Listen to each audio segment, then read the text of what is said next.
That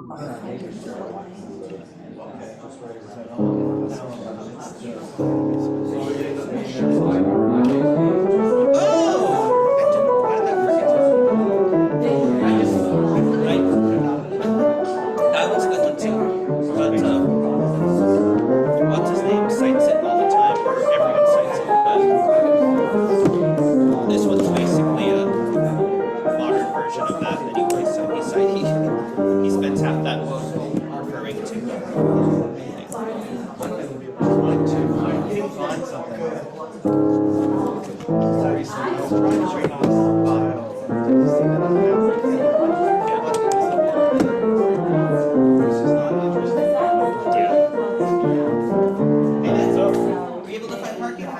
Oh yeah, I got the last spot blocked. Oh, you did? Yeah. Well, hi Sharon. We're glad you're here. Yeah, I'm glad to be here too. My first meeting ever after being invited for 2 years. Well, there you go. Well, That happens sometime, right? might be shocked. Okay. Hey, I know.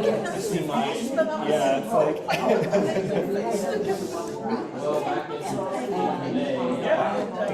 You warmed up already? Yeah. I know, but I'm not following my own directions.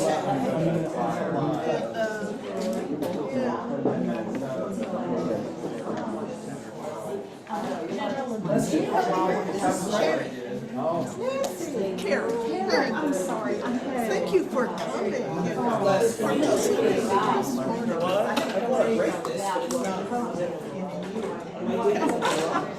Well, every year it's always good to do it. No, it's not a real concert, so it's a chance to just really share some nice things with you. Can you make yourself a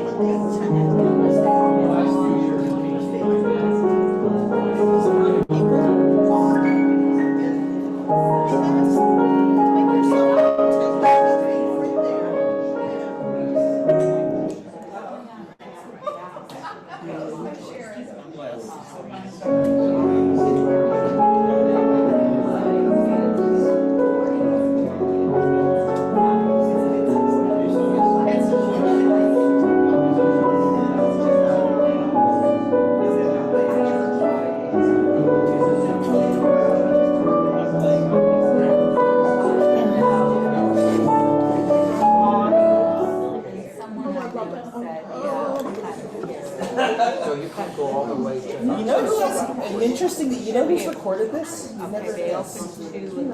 Barbara Streisand has recorded this. It's beautiful. It's so beautiful. It's not in this. No. right, but yeah. But it's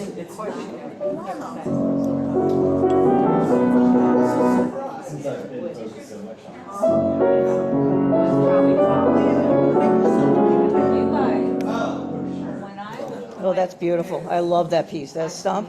A stomp. A stomp. I've struggled with that for all through junior year of college. Oh, it's beautiful. Those harmonies on the chords. Oh my, just.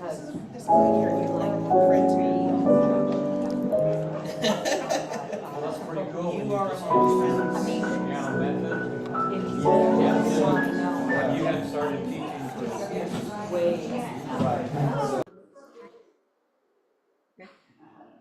Good morning, those of you who are here in person and those of you who are on our Zoom this morning. This is the annual meeting and final presentation of the Asheville Area Piano Forum, and I'm very, very glad to see such a great crowd here. And I know a number of people who are watching from home or will be able to watch the recording of our meeting and program. I want to first off thank Eric Fricky and the First Congregational United Church of Christ for allowing us to be here in the Friendship Room with the church's lovely Yamaha Grand. And as you know, this is our home base Upstairs in the sanctuary, we have the piano that belongs to the Piano Forum that was donated by our member Donna Robertson, who passed away a year or so ago. And we have recitals here, concerts. The church and Eric are very welcoming to people who give concerts, and it's a wonderful place. We're very glad to be here, so I do thank you, Eric, and the church. So we certainly do have a quorum. We have about 25 people in the audience here, and we only need about 10 people to make it an official quorum. And we have, I'm going to first off have Mary Holmes come up and speak briefly about in her secretarial role. Can you walk somehow? Well, I can, but I'm studying. I have to. All right, well, would you rather? Dan is Dan Angerstein here? No, he's not. Okay, well, if you can speak for a minute or two and. Well, I only have a very. No, you gotta come, you have to have the light and be safe. You have to stand while Karen is so we can see you. Yeah, right in there. Oh, you have to. And to hear you. Yeah, you have to Too bad. crawl in. I'll come around. Okay, what I have to say is very, very brief. You know that we have board meetings, of course, but I wanted to make a point about the fact that it's not all secret. And so we are recording our board meetings, and we have Leo to thank. Where's Leo? Right there. For a number of them, yes. Yeah, for a number And of them. Marilyn for making sure the Zoom Right, is and available. all of these things. So I want to let you know, if you're curious or you think, what were they thinking? You can find out. And but what's the how did we do that? Get the information. I was looking around. Do you want to have them up on the YouTube channel? Because all our Oh, concerts, maybe. there was someone here that didn't know that all our presentations are on the YouTube channel. I Every didn't- presentation that yeah. we've done, well, the ones that once we realized that we could do that. Yeah, I think that They're would like- be really good. Okay. And then everybody can have access. That's Nathan. Who's sitting right in front of me. Right. So that's really about all I have to say, except to thank Leo and now Nathan and Marilyn for the ability to allow members to find out what really happens. So there you go. Thank you, Mary, and I would, I think we'll defer the treasurer's report, No, hoping you that. don't have to defer anything. Well, he There may is. need to get settled. I have one other little announcement we can make before Dan's ready to give the report. Because you're gonna go right up there to give your. I wanted to make a special announcement about our retiring membership chair, Judy Sullivan. Judy is a very active member with the Piano Forum and has been for years. She's been president, she's been in charge of practice for pets and housed our materials for many years. And she's just done a wonderful, outstanding job welcoming new members to our organization and keeping a very careful log of who joins when. Well, Judy is stepping down for that role, and we're going to have a little thank you for her. I wanted you to know that now Polly Feitzinger is in that role. So on our membership team, we will have Polly at the head. Philip Morrison helps greatly with the website and with the new memberships, and if someone has difficulty making changes on their information on the website, he helps. And Marilyn, of course, does a great job keeping track of everything in QuickBooks online so that we know just who is a member and who may not be a member. It's a great help to us all. So I do want to thank that team for that. Dan, are you ready to present the budget and your report? Oh, I didn't bring the budget. Do you have a copy of I've that? got copies of it up there, I'm sorry. but come on up. All right, thanks. And let me show you. Here's, right in here. Okay. You have to crawl in this way, Okay. so you You can move the bench out of the way, because that can be replaced. Well, I will leave it. it's set. kind of, yeah, here we go. It's set up. Good morning, everyone. Glad to be here. Whew, we had a house concert last night, so we've been going great guns all the way through.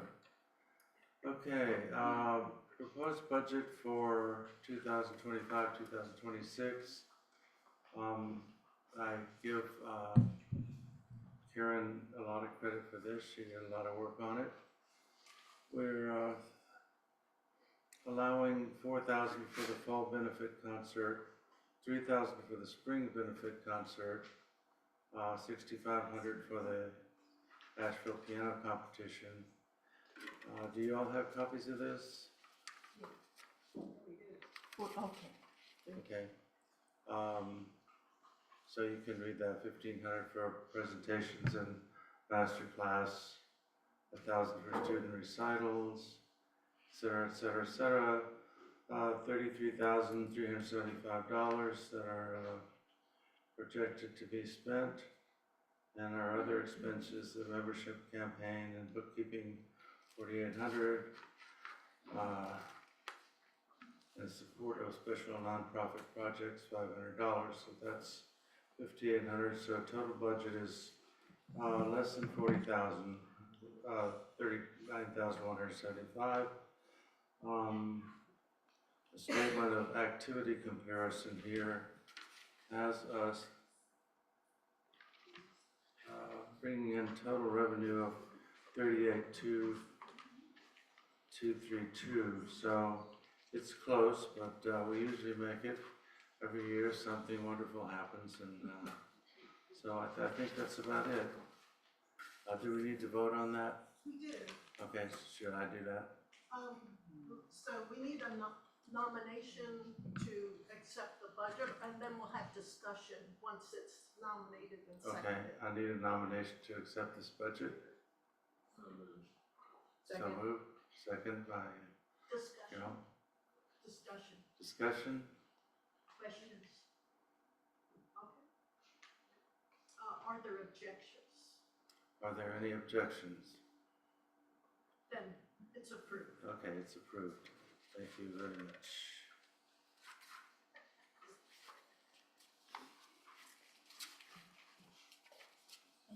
Thank you, Dan.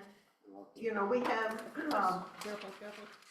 Dan has been very faithful being our treasurer for several years and is going, we're hoping with your approval, will continue in that role this next year. And of course, once again, Marilyn Seitz using with the QuickBooks. Marilyn is our bookkeeper, as well as being a wonderful performer and volunteer. So all those things put together between Dan, me, and Marilyn, we kind of are keeping things going financially as best we can. And of course, with help from all of you. We do have some increases in various budgets, which means we have a lot of fundraising to do, and I hope you'll all, when you get messages about that this summer, will pay attention and see how you might be able to contribute, either volunteering your time and or with financial contributions. We have increased expenses with the Asheville piano competition, for example. And last year, we only had one sponsor at $1,000 for our fall benefit concert. So hoping that sponsor and others will step up.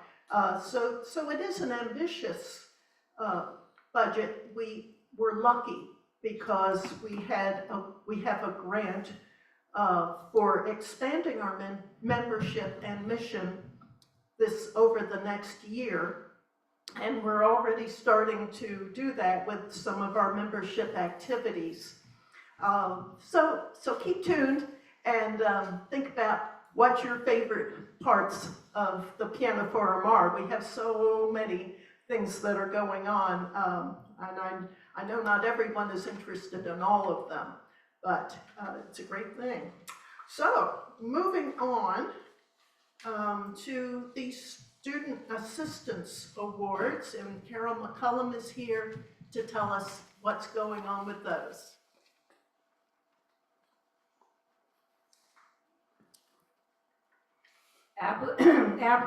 Excuse me. Applications for assistance for continuing lessons are due on May 31st. The student must have participated in a performance event, show proof of financial need, and the teacher must submit a teacher evaluation form. The forms are on the website. It's under events and programs. It's the student assistant link under events and programs tab on the website. The dates on the current application are not correct, so if you're a piano teacher and you have your parent, just write in 2025, 2026. I just want to give you, this past year, $13,310 was requested for continuing lesson grants, and $12,380 were awarded to 7 students from 3 teachers. So, and we also have new student grants, and there's an application for that on the website as well. So if you're a piano teacher and you have a student who needs help with the lessons, we have money available, so thank you.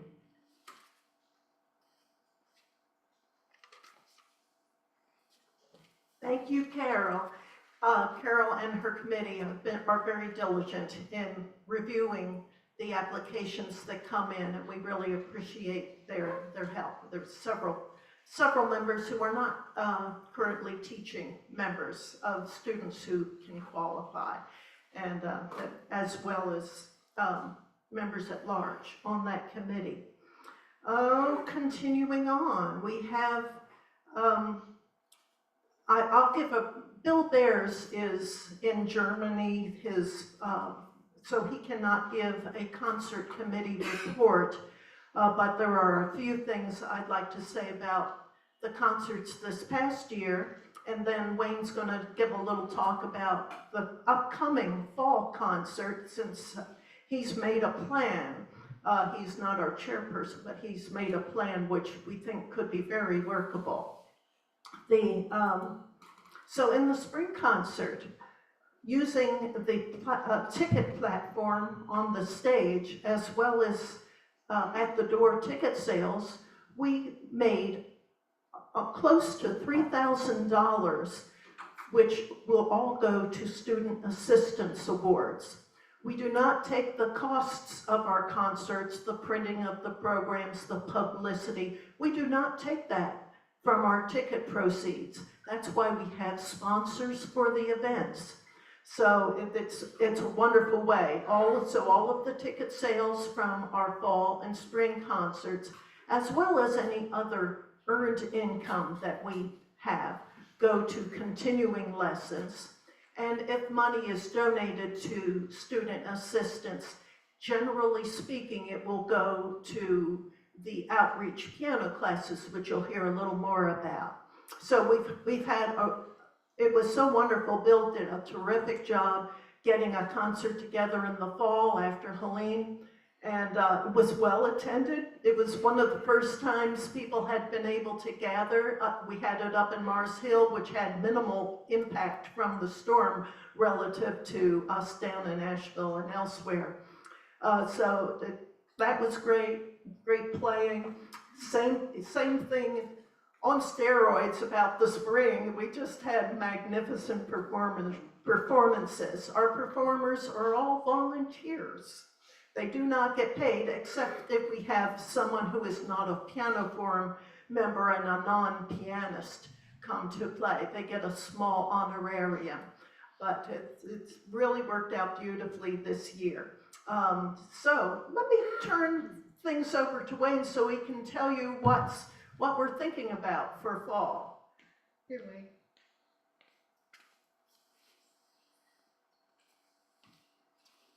Yes, well, I say again that Bill did a great job, and he's having to step down. And so we currently do not have a chair of the committees, and I'm not willing to call myself the chair, but I'm willing to call myself a liaison to make sure the concerts happen. And so in the meantime, I've already done some groundwork, and we have the fall concert place and date picked out in East Asheville at Warren Wilson College at the Warren Wilson Presbyterian Chapel. And it's a wonderful acoustic, it's a wonderful space, and they have a newly acquired 7'6" Yamaha brand, which is a fine piano. I think everybody will enjoy playing there and listening there. And What's the date? October the 19th, that's a Sunday afternoon. And let's see, anything else I need to say? Oh, well, I will say this, that I'm going to be leaving before long and be in Europe till June the 19th. But so when I get back, I'm going to get busy, and we'll work with the committee, and we'll have people submit their requests to perform, and we'll get the ball rolling. Thanks, Wayne.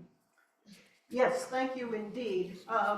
Wayne's very generous to step up, and he has been the concert chair for several years prior to Bill's taking over, and did such a fantastic job. So I know he knows how to plan and see what we need. And one of the things we'll need are volunteers to help, sponsors for concerts, and anyone who might be interested in being on the concert committee who is not currently on could, I'm sure, contact me, and the current committee will discuss and see if there is room for more members to help out, which is great.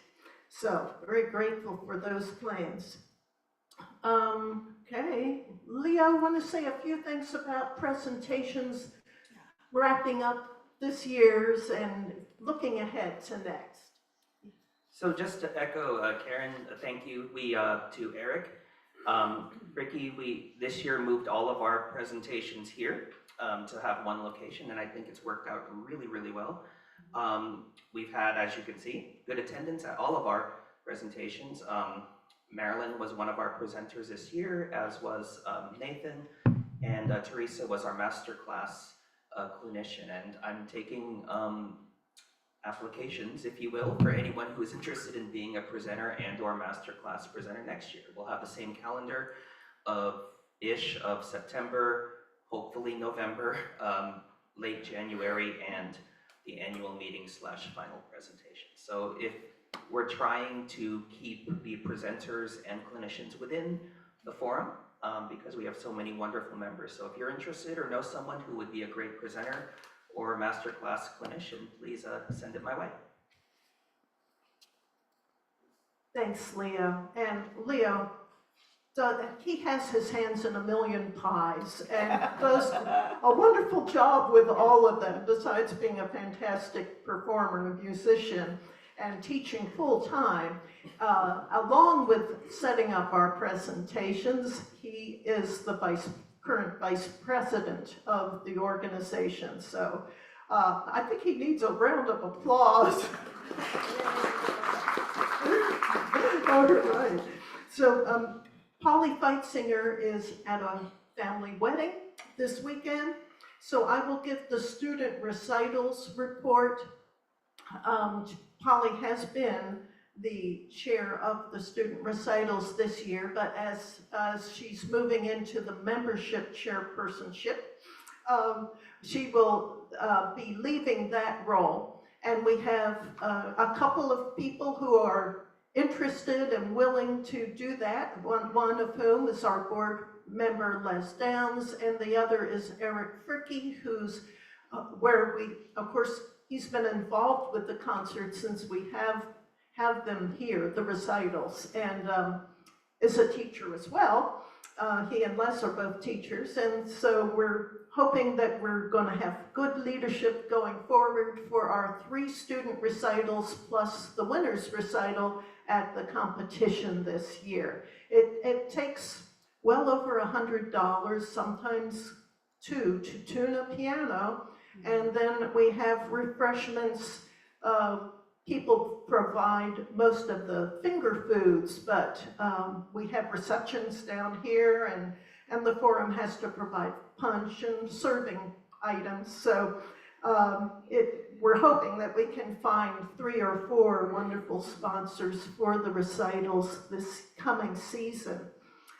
And moving on to Practice for Pets, we have been kind of sharing the chairpersonship. It was wonderful when Sam Austin was willing to take over being in charge of Practice for Pets this year. Unfortunately, Sam had a crisis in their family happening, and so was unable to continue, but we got things back to where they had been years ago when we were raising over $2,000 for the Asheville Humane Society. It had gotten close to down to about $1,000, but with only a very few teachers participating, we've made good money this year, and I hope that more teachers will see what a wonderful motivating event Practice for Pets is. The student doesn't have to be an ace pianist in order to do well with Practice for Pets. So we're in good shape, and I believe that Prestige Subaru of Asheville will continue to be our sponsor for that event. Moving on to the Asheville Piano Competition. 2 weeks ago, we had the Asheville Piano Competition, and it was just an incredible event with about 40 students participating, 10 in each of, I guess it was over 40. Yeah, we had, we have 5 levels, and there are levels that allow young, old, beginners, advanced, to be part of the competition. Nathan Shirley has been the technical help person as well as our videographer for the winner's recital. And I understand from him that the winner's recital is going to be on our YouTube channel, and you'll see it on the website, perhaps even as soon as tonight. So keep posted for that. It's a great event. The only thing I would say is I would love to see more teachers enter the younger levels. And we're probably going to have an incentive for that, maybe raising up some of the prize money for the younger levels too. So, or the lower levels, I should say, because a teenager can enter the primary division. They might not have ever started lessons until they were 14, and they can yet be part of the competition if they do well in a younger level. So, we're looking for new sponsors. I believe we're going to have two of our sponsors unable to continue next year, which means we're going to need more help from people in the upcoming years. Great, we have more members coming in and more friends, more audience. So that brings us to our outreach piano classes, and we have one of the leaders of our outreach classes here today, Nathan Shirley, with his Crescendo Piano in the Public Schools in McDowell County. Nathan, you want to come up and say a few things about how the program's coming along?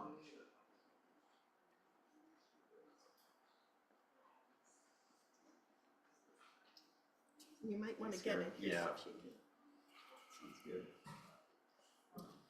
It's good to see everybody. So I'm just going to give a brief overview of what we've been doing this year. For those of you that don't know about the program that I'm running, it's in McDowell County, down east, down from the mountain.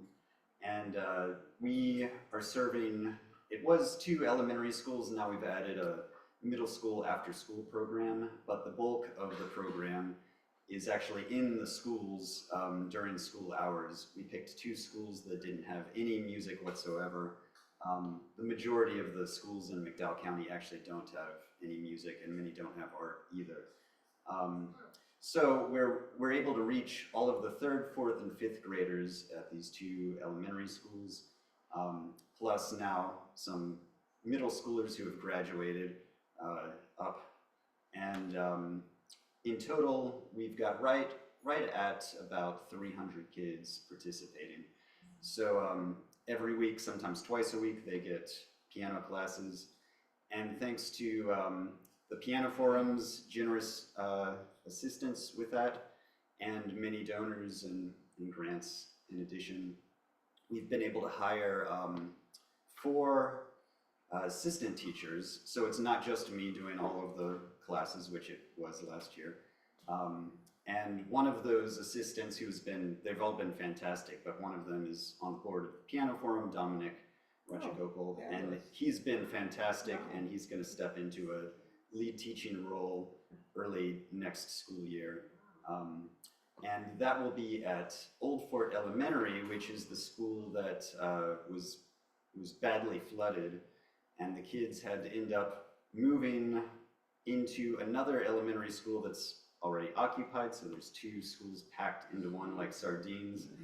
And our program is up on the stage of the auditorium, and then all of the 5th graders are having their regular classes packed in on the floor down there. So it's been difficult, but thanks to headphones, we've been able to make it all work. And again, thanks to the Piano Forum. I also wanted to give a quick thanks to Freeburg Piano, because we had a second piano that was donated earlier this school year, and they were kind enough and generous enough to move that piano all the way from Asheville down the mountain up into North Cove, where our second elementary school didn't have a real piano. So now both elementary schools have beautiful baby grand pianos, and we're gonna get ready to do the end of year concerts and recitals, so that'll be exciting. But thank you again. Yes, a round of applause, definitely. This is an incredible program that Nathan started just a few years, 2 years ago? 3 years ago, and it has grown. It's wonderful. And so if you want to support that, you may do that through sponsorships or donations, or by giving concerts and giving those proceeds, dedicating those proceeds to the classes. Dan has a question. Nathan put out a short video almost a year ago about his carrying on in the room, and it's really wonderful. I wonder whether that could be put on the website. Yeah, I'm sure it could and should. And that part of what we're doing with our grant money is to get our website a little more up to snuff, and so that you can see more of the activities and things that we do at the Piano Forum. Thanks, Dan. Dan was wanting the video of Nathan's classes that was put out as a promotion to be shown on our website, and I'm sure it is available there, but we'll get it more prominently placed. So, teacher roundtable discussion groups. That is one area we have really fallen down on. Or I should say I've really fallen down on, because I haven't had time to organize any groups, and I know that Piano Emporium has generously offered to allow us to have our groups there. So we are looking for someone from our membership to step up and just coordinate some dates that we can have the teacher discussion groups, so that they can be an ongoing thing. I know that a lot of our teachers miss that opportunity, and we want to bring it back. So I'll leave it at that, and if anyone's interested, they can write to me and we'll talk about it. Amateur and general performance groups, so Will and Philip are not here. Philip wanted me to let you know that we no longer call it the amateur performance group. It is the freewheeling performance group, and it is. There are so many different people with so many different styles of music, and at different times of the day, and it's a real social occasion, as well as opportunity to perform. The groups that Will has been in charge of and organizing, which he's done a super job for years, at some point we'll want some relief from that job. They're in the mornings, Saturday mornings, about once a month. And you get a concert once a month, I'll tell you, it's wonderful. But it's informal, it's non-judgmental, so you don't have to feel you have to be a stellar performer in order to play. So that's great. All right. The next one's at my house. Yes, Carol McCullum is having one on the 31st of May.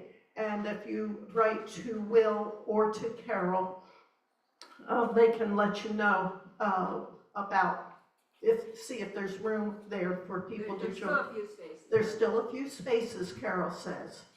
Board, all right, moving right along, because it is after 10:30. We have to vote in officers of the board for the Piano Forum, and also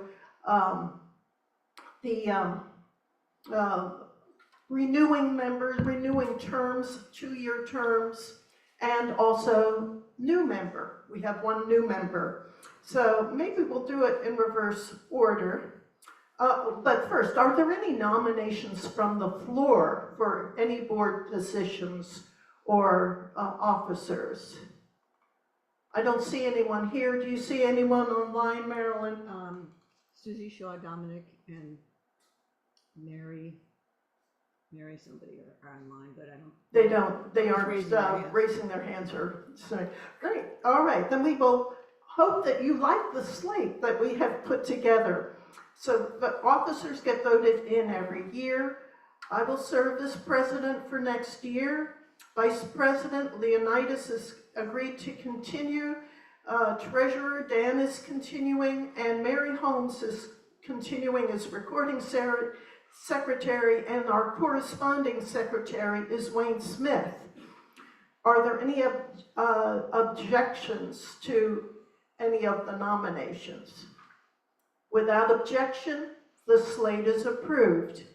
Renewing a 2-year term is Leo, but he's already been voted in, so we know that that's good. And Mary Holmes is renewing a 2-year term, I believe. So we might have to check on that. Without objection, let's vote them in. We have a new member for the board, Randolph Reeves. Randolph is a new member, but has been very active already, helping with the competition and with hosting a performance group. He loves everything piano and comes to the concerts. We're really looking forward to his participation on the board. Without objection, he is voted in as a board member. And then, of course, continuing their second year of a 2-year term, we have Dominic Rajagopal and Les Downs. They don't need a vote this time. Leaving the board, we're very, very sad. Sam is having to leave, and we'll hear more details from Sam at a later point, but I'm sure, and Bill Bears is, with all of the changes at the university, he's having to step down from the board. Were there other comments or questions? Any other new business that we should know about? All right, then we are ready to adjourn this annual meeting, and I welcome Leonidas Lagrimas to introduce the presentation today. It's going to be great. Thank you, everyone. Okay, yeah. Normally I read a bio, but you guys know me, so we'll go ahead and get started. We have to redo a little bit our performance order, but this is actually good because now our performance order will follow roughly chronological order. So I'm going to allow our first performer to come on up and introduce himself and a little bit about the music you're about to hear, and this will set the tone lovely. Really in a wonderful way for today's presentation. So let's please welcome Matt Blanks.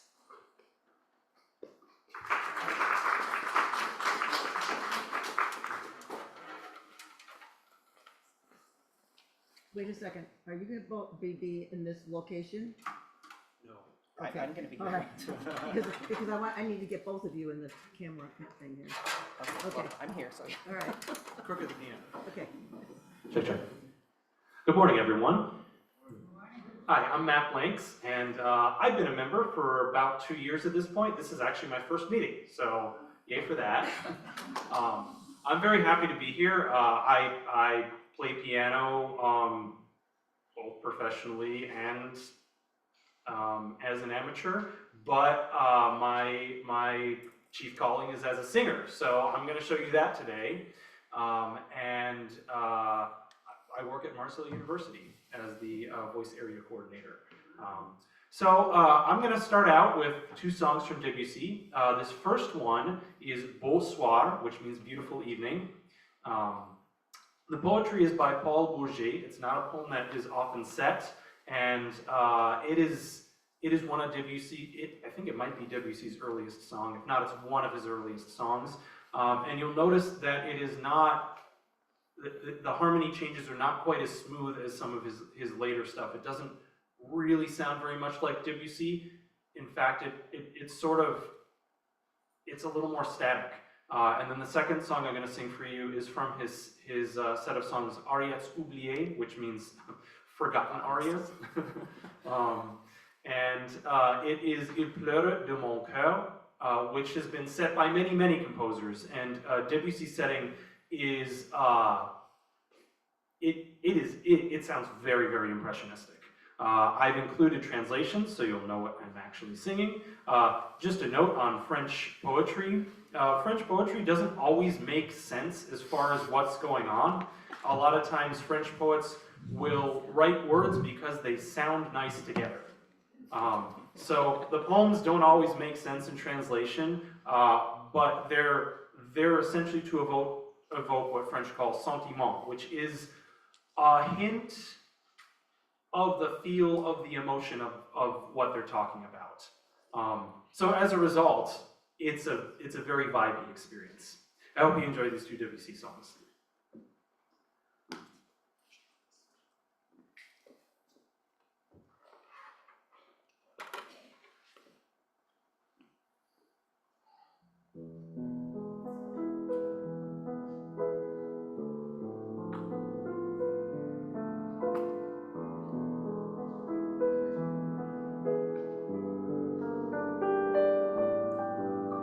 Lorsqu'au soleil couchant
Technology, right? Technology, what is going on? Okay, take two. I apologize for that. Thank you, Apple, for that. Okay, take two.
Before we go on, I must say I was inspired by Douglas Week's presentation last spring at this time, which was an all-Bach presentation.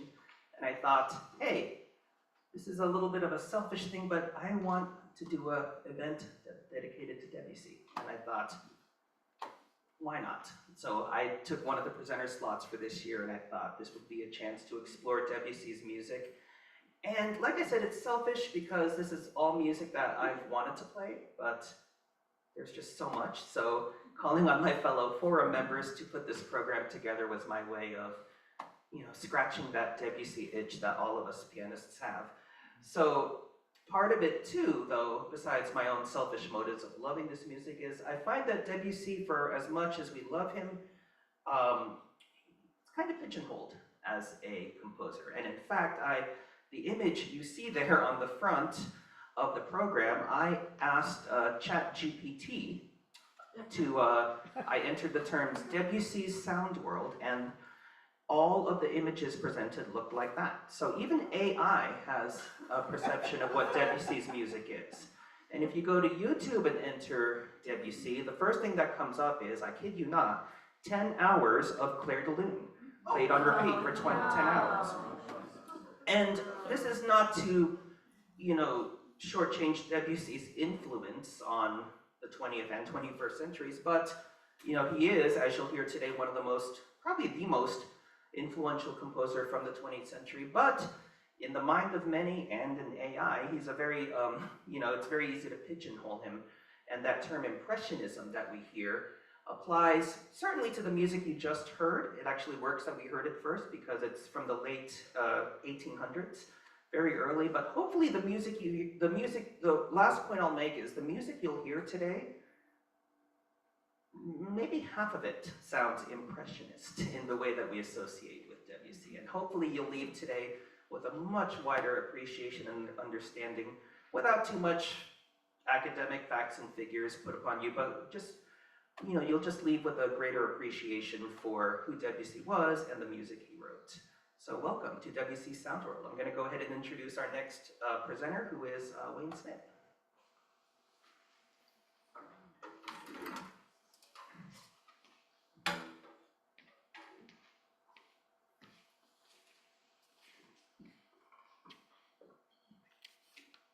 And this is on. I'm kind of filling in last minute for a member that a member of her family was sick, so she was going to play the sarabande, and so that's what I'm going to play too. This is from a suite called Pour la Piano, and this is a middle movement. Pour la Piano simply means for the piano, so that's no fancy title at all. It was composed in 1901. It's considered the first composition of his mature period. Sarabande is a very old dance form that dates from late 16th century Spain. And this is a fascinating blend of an old form with the new harmonic progressions, at least for that time. I find this piece has a very similar feel to Dancers of Delphi, one of the preludes of Debussy. And I feel like that piece feels like both ancient and modern, and so does this one. When I've played this in the past, I've heard comments from the audience that say, oh gee, that reminds me of Gershwin. And that's a stretch, but the piece is full of seventh chords, lots of chords with added sixth.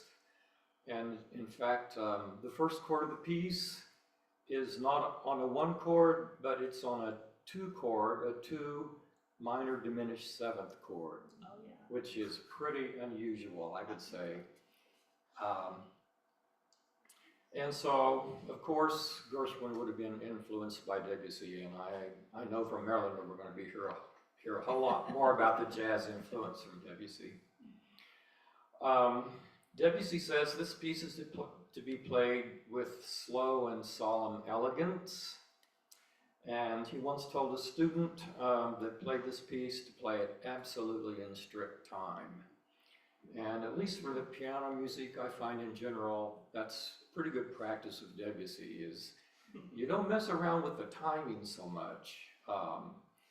The interest comes from his wonderful chordal structure and from the way the pianist voices and does dynamics. So here we go.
like the word Wayne used, which was ancient, and not to be sound old-fashioned, but one thing people don't realize about Debussy and his harmonic language is that, yes, the words major and minor did not really exist for Debussy. Most of his music kind of sits in this modal place of scales that a lot of composers didn't really use, and that contributes a little bit to the sound, to the quality of his works.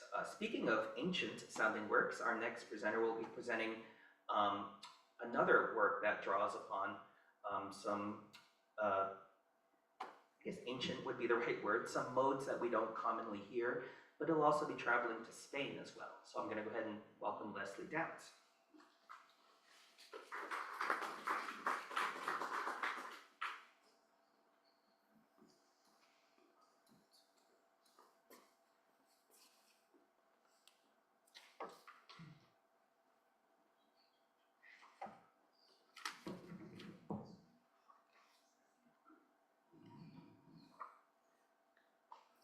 You've had that music a little while, haven't you? You can see how yellow it is. Don't fall. It's love. This is how they used to print. Very old. That's a Durand edition. So I'm just gonna say, I'm gonna talk about both of my pieces before. I'd rather just talk about both and then play them, and just a few things. So the first piece, and the moon descends on the temple that was, written in 1907. I don't believe that Debussy had any particular temple in mind. I think it was just in his imagination. And in this piece, he paints us a picture with the sounds. The piece is very abstract. It shows some Eastern influence. It has fragments of melody, so you never get fully worked out melodies, and then lots of parallel harmonies. Then Evening in Granada, so interesting about this, I played, first of all, it was written in 1903, and I played this piece many years ago on my master's recital, and my teacher at the time, Donald Currier, was a Debussy expert, so I'll say more about that in a minute. Manuel de Falla described this piece, or said this piece contains in a marvelously distilled way the most concentrated atmosphere of Andalusia. Debussy never visited Spain as far as we know, but he wrote a glorious Spanish piece. So this piece has the habanero rhythm. I'll come back to that. You'll hear a Moorish melody, and you'll hear different sounds that evoke the evening activities in Granada. So about the habanero rhythm, if you listen to different recordings of it, you won't hear two people play it the same way. It's the dotted eighth, 16th, followed by 2/8 rhythm, and I'm going to play it the way my teacher taught me to play it. So that's it.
So we associate Debussy, again, conventionally with Impressionism and Impressionistic art, but the truth is Debussy was influenced by many, many art forms. And in fact, at the peak of his writing, he was living in Paris, and very much the lifestyle that movies like Moulin Rouge depicted. Debussy was surrounded by artists in all mediums. One of the most influential for Debussy, besides poetry, was dance. And the image that you'll see on the second page of the American dancer Lois Fuller may or may not, depending on how you translate the title of Voile, have inspired Debussy's piece Voile, which is one of those things, as Matt was saying earlier, that doesn't have an exact translation in English. Some people have interpreted it to mean sails, like the sails on a sailboat. Others, citing the connection to Lois Fuller, says that it means veils, as in the fabric of her serpentine dance. And it's a very interesting dance to see on YouTube because it's, or at least dancers who imitate her style.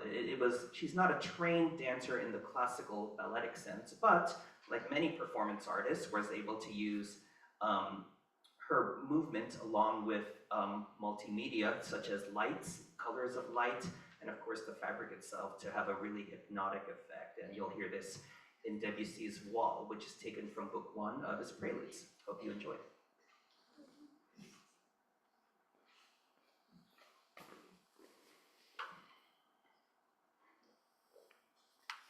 Somebody likes the bench high. Wow. Wayne. Is it Wayne? You really like it up there? Well, Les likes it high too. Oh, is it less?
now in the world of the preludes. He wrote 24 of them, separated, much like other composers of preludes like Chopin and Bach and Shostakovich after, 24 preludes separated into 2 books. And we're going to move into book 2, and this piece illustrates a very underrated quality of Debussy's, and I'm sure Doug will tell you more about it, and that is he had quite the sense of humor, and that comes through in a lot of his pieces. So let's please welcome Doug Weeks.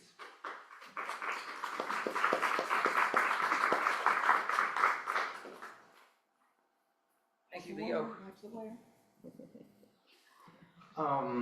Okay, I'm going to play the 6th prelude from Book 2, and Debussy titled it, in parentheses, ... General Levine or Levine, depending upon if you're in America or France, eccentric, ... We know we're in for something fun. Debussy loved going to the vaudeville shows at the Théâtre Marigny on Champs-Élysées, and one of the most celebrated figures in international vaudeville was the American Edward Levine, who was billed as, quote, General Ed Levine, the man who soldiered all his life. He first appeared at the Marigny Theater in August of 1910. Levine was a comic juggler who was said to be half tramp, half warrior, but according to one critic, more tramp than warrior. In addition to juggling, he specialized in a peculiar jerky walk. Wouldn't you love to have seen that? And in playing the piano with his toes. He also played a bugle. He was a tall man who wore a uniform that made him look even taller, and by some contemporary accounts, he must have been at least 9 feet tall. Debussy was at one time actually approached by the manager of the theater to compose music for Levine's act, but the project never materialized. So you can see in the drawing that my wife Rita found somewhere some years back, he had a rather bizarre hat. He had what looks like a strange haircut or something. There's a strap under his chin. He was said to have a simian-like face. He had military uniform epaulets, but they were totally in the wrong place because they weren't on the shoulders, they were off to the side, which is absurd. He had a rifle, but unfortunately it had a bent barrel. And you can see that he had Charlie Chaplin-like oversized shoes. I'm not sure which came first.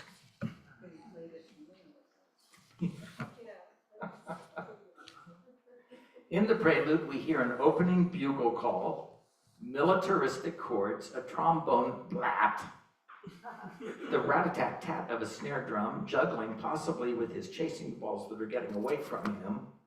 At least that's what it sounds like to me. And toward the end, a very big yawn because he's getting really tired. At one point, we hear a major, minor, major 9th chord that sounds like Debussy is about to begin a popular song. We also hear a high-stepping cakewalk, which was a dance popular on the vaudeville stage on both continents. In fact, in lieu of a tempo mark, Debussy writes in the manner of a cakewalk. We hear lots of surprises, and in the middle and at the end of the piece, it sounds like Levine is scampering off the stage. Structurally, we hear lots of tritones and planed chords. Surprise, surprise. Ed Levine eventually settled in California, where he produced most of the service bars that were used by the U.S. Army in World War II, prompting music critic Alfred Frankenstein to write in 1945 at the end of the war that quote, "Whenever you look at a campaign ribbon on a soldier's chest, you are, in all probability, inspecting the handiwork of the only human being, living or dead, of whom Debussy ever composed a musical portrait." And I want to add, because of something that Leo said about Clair de Lune that I've told students over and over, there's a reason why we want to hear Clair de Lune again and again, the Moonlight Sonata, many others that we consider war horses, they're masterpieces. It's absolutely great music, and there's a reason why we continue and should continue to play these pieces. I love Clair de Lune. And I thought about something, Leo, when you were talking about that, and there was a movie some years ago called A Beautiful Mind, great movie that I think won the Academy Award. So instead of getting up when the movie was over at the end of the credits, the music right away was so beautiful that we sat and we listened to it quite a bit. And I actually have it on my playlist on my phone, and it goes like this.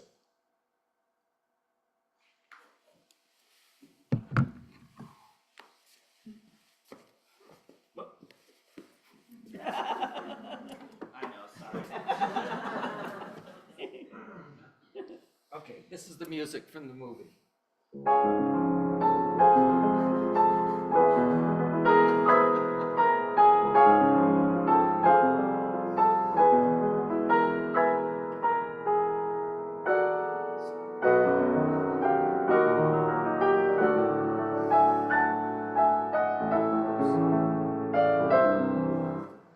Recognize it?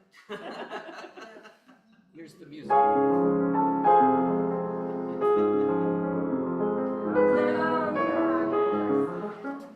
I didn't recognize that when I heard it. It was only later on when I was playing it on the piano, I thought, this is so beautiful. It's Claire de Lune. So James Horner wrote the music, I'm pretty sure. Did he know that he was taking from Claire de Lune? I think he might have. Oh, this is so beautiful. Okay, so here is Anna Levine.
So one of the things my students ask when it comes to Debussy, they'll ask, is it hard? Is it easy? Doesn't sound too hard. And we have, people sometimes have in their minds what virtuosity sounds like, right? Liszt, big romantic pieces. And Debussy, for the most part, does not work that into his music. It's the difficulties of Debussy are often that it's not supposed to look difficult. It's supposed to be effortless. Debussy, however, does, on occasion, stray towards a more virtuosic type of piece, and we're about to hear that. I'm so excited from Eric Fricke, so let's welcome him up.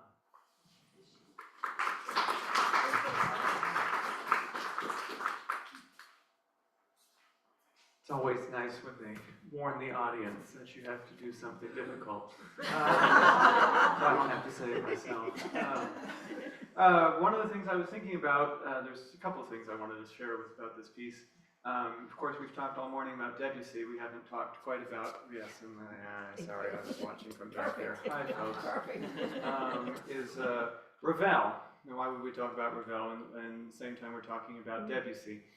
Well, who was it that said they had Les's teacher told them he was a Debussy expert. My teacher was more of a Ravel expert.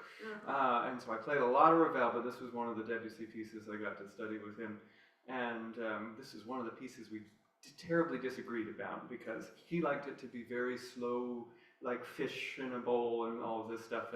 And I didn't like it that tempo because I had found a recording of Ricardo Vignes. Who's heard of Ricardo Vignes? A couple people. He was a famous pianist at the beginning of the 20th century. He was Spanish, and he is whom this piece is dedicated to. So Debussy dedicated Poisson d'Or, and Ravel dedicated Oiseau Triste to Ricardo Vignes, who was a fabulous pianist. And there's this wonderful recording of him online just plowing through this piece. It's very fast because he didn't like the recording process, as many in the early 20th century didn't. All those recordings tend to be kind of fast. And actually, my favorite recording, incidentally, is in your suggested listening. Michelangelo playing it is by far my favorite. But the other thing I just wanted to share with you is, by the way, what does Poisson d'Or mean? Golden fish? We all, so yeah, one person got it right. Yeah, maybe golden fish. If we say goldfish, in English that means just the little things you get at the fair or something, right? In French, a goldfish like that are poisson rouge, red fish. So this is fish of gold, which is just the lesson I want you to take away from this is never accept the ready-made translation unless you really know the language. So it does change some things if you've always thought about this piece being about little goldfish. It might be something a little bit different than that, as Messiaen pointed out in his harmony class.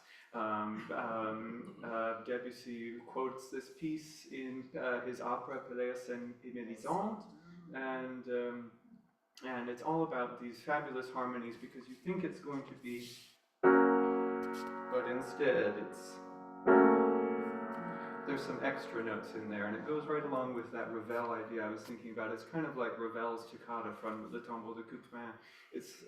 There's all sorts of extra notes that kind of go back to the French harpsichord tradition. There's these just extra funny ornaments and things, and I like it because it's not the ponderous side of Debussy, or the humorous side either. It's somewhere in between, its own special lane. Okay, so I hope you enjoy Poisson d'Or.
to cool off a little bit for a second.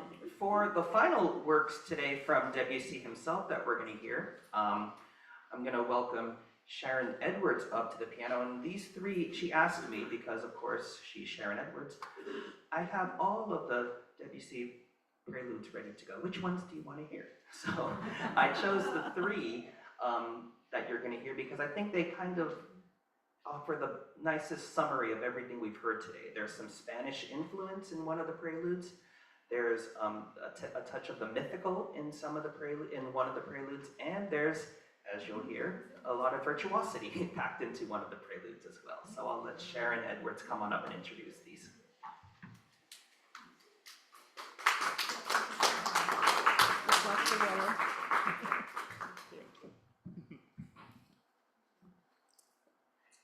The third prelude of the second book is La Puerta del Vino, which is entitled The Door of the Wine. And in this prelude, Debussy evokes a Spanish influence by using the habanero rhythm. And also, he uses the pentatonic 32nd note figures, which you might imagine as a guitar strum. He also uses bitonality, which is very prevalent in these late preludes, because he starts out in D flat and then goes to A minor, and of course parallel fifths, which his music is full of parallel fifths and fourths. He also uses the augmented fourth, and so here is the Door of the Wine.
A Prelude is Undine, and Debussy takes this title from the story about the mermaid who lures the sailors to the depths of the sea.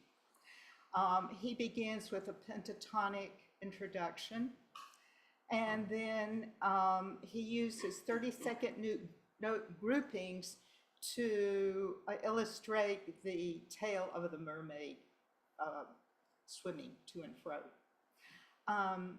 He uses the, that is an octatonic scale. An octatonic scale consists of an octave and whole and half steps. He also uses the tritone to end a section, introduce two sections. At the end, he has a key signature for D major, but at the end you can hear the mermaid as she swims off with D major bitonality against F sharp major.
The last prelude, number 12, is entitled Fille d'Artifice, Fireworks.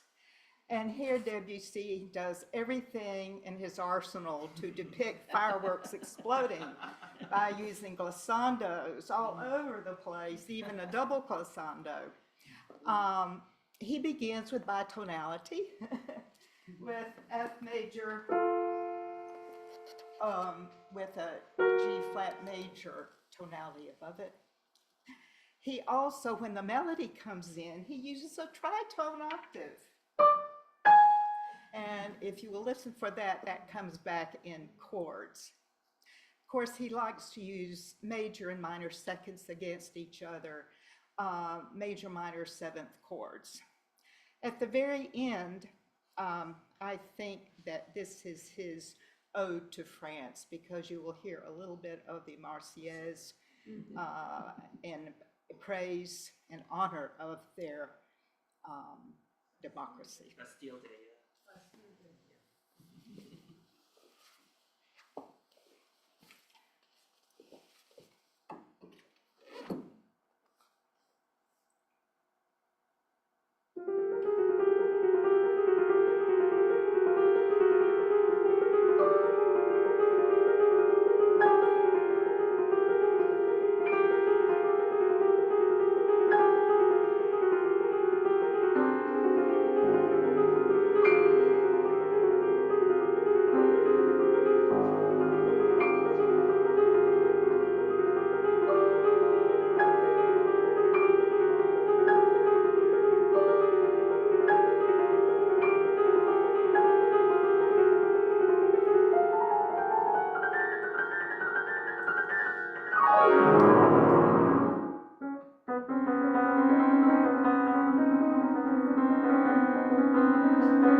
our last presenter, thank you all for being such a wonderful audience, and thank you again to Eric Pricky. Thank you to this wonderful facility for hosting us, and oh, it looks like our president has something. Leo, thank you for putting this together. I can't wait to hear Marilyn's pieces and how the influence works. But I also wanted you to know, those of you who are here today, you're welcome after the performance to go up and look at the Easy Notes collections that Doris Chu Stokes has donated to us and to you. And also there is free music there that you will want to see. So Eric can guide you after that. It's up on the sanctuary level of the church. Thank you and welcome to Maryland.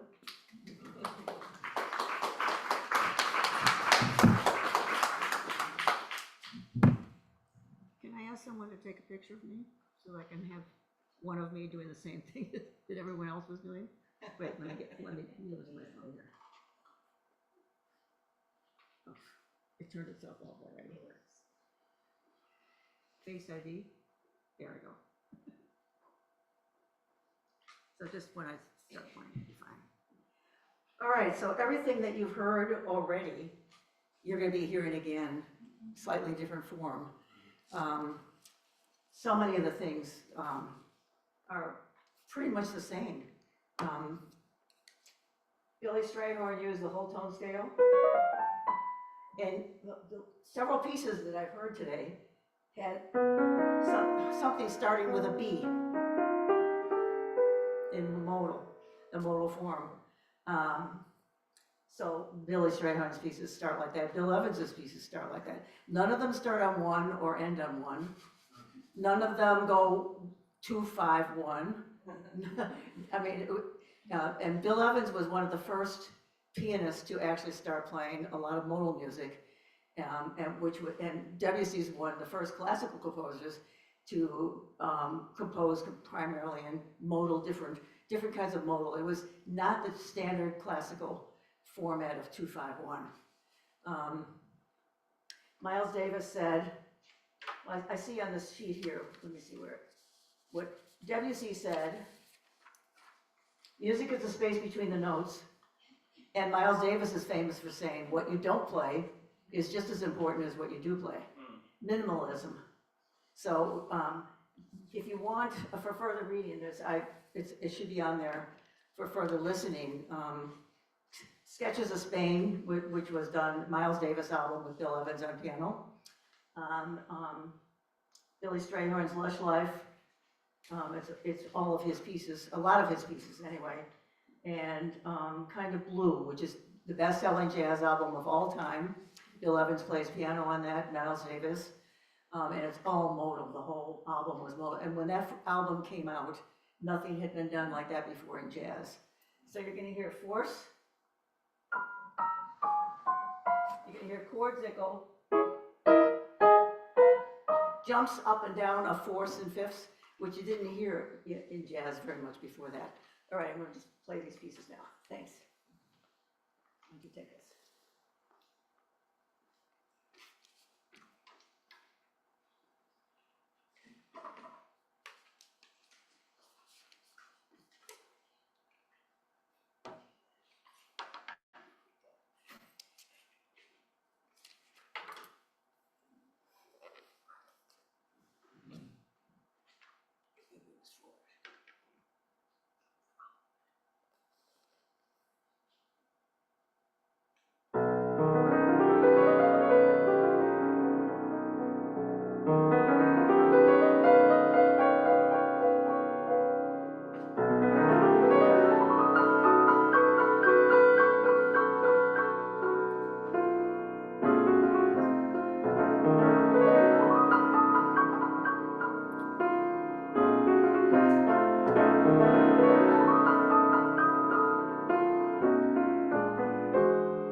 Strayhorn. This is a piece by Bill Evans called Time Remembered.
Doesn't that sound like Debussy? I mean, it's just mind-boggling, but all original.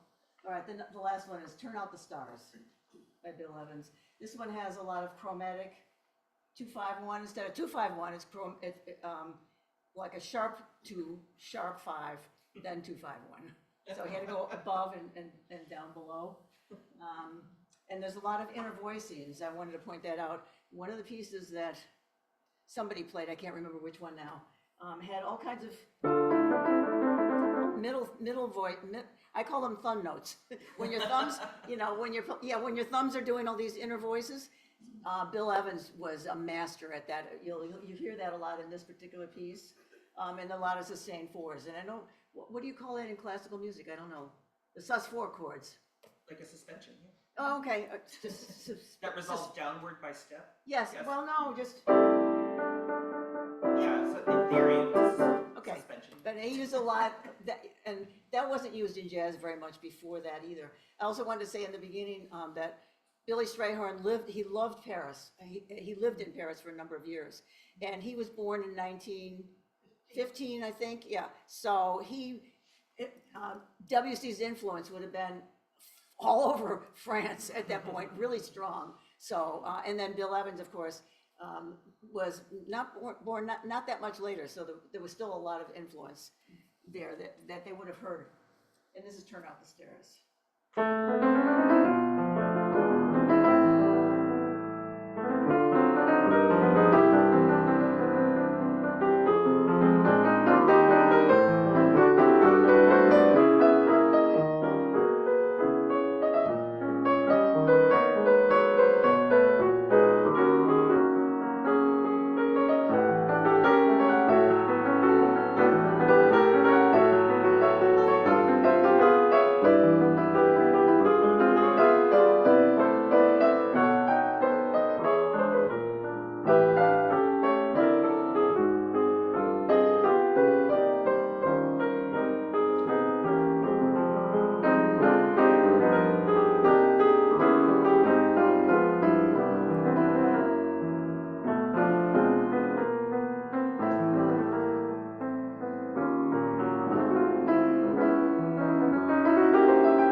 Okay, really quick, performers, just one more, can all the performers stand up, please?